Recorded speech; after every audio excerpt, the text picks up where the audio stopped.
let's talk about today about another mistakes people usually make, users make, most common mistakes when they start on Pinterest. So it's a common mistake if you maybe speak various languages or you have shop or blog or any website in different languages, not only in English or in your native language. So we're going to talk about this in this video.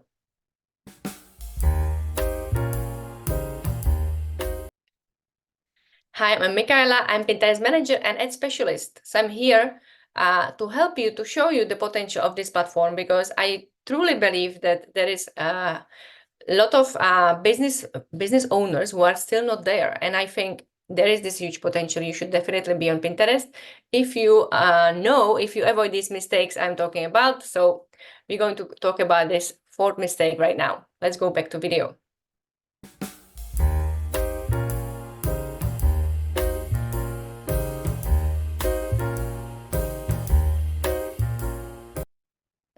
So what is the next mistake we have? And it's the fourth mistake. This is a series of 5 mistakes, most common mistake people usually make on Pinterest. So the next one is mixed languages on your profile. So if we go into, I'm going to show you my profile. So if you are having business profile, maybe you set it up, now you already search for some keywords, you verify your website, now you are thinking, okay, I have my business in 2 languages. So originally I'm from Czech Republic and my business is in 2 languages. One is in Czech and one is in English. So I have also 2 YouTube channels and one is in Czech and one is in English, obviously. So what do you think? In Pinterest, should you have one account with 2 languages? In my case, should be English and Czech language, or should I have 2 different accounts?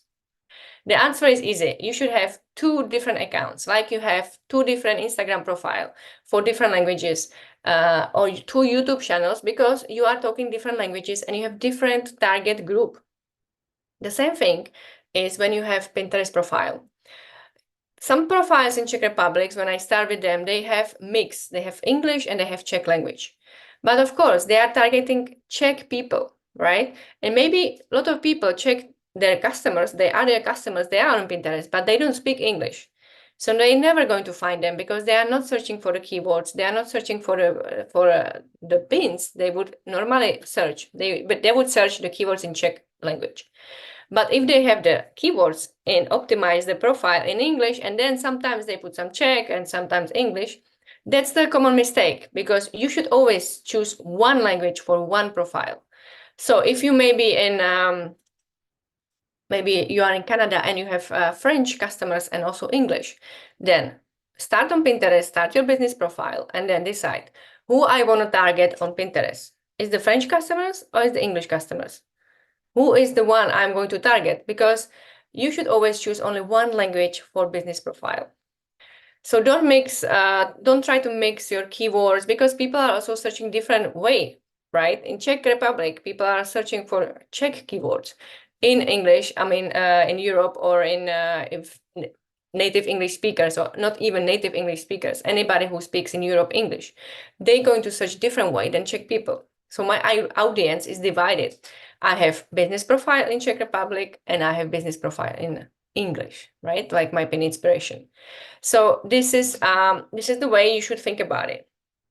If you have eShop in 2 languages, again, who I want to target, what I'm going to put on Pinterest, how I'm going to promote my products, right? This is my, for example, my profile in English. If I'm going to drive the traffic through the pins, if they click on the pins and they're going to see, oh, this is the video I saw, it's in English, and I get to the YouTube channel, which is in Czech, obviously I lost you. I lost the customer because you don't understand the Czech videos. Yeah, so think about it, who you want to target, make your pins and whole profile optimize only in one language. This was the 4th mistake of our series of 5 mistakes of most common people make when they start on Pinterest. So if you like my videos about Pinterest, my tips, subscribe here. I'll be happy if you follow me, because I put every week new videos on YouTube channel, and I want you to know how you can promote the business on Pinterest on this platform. So subscribe here, and I see you in next time.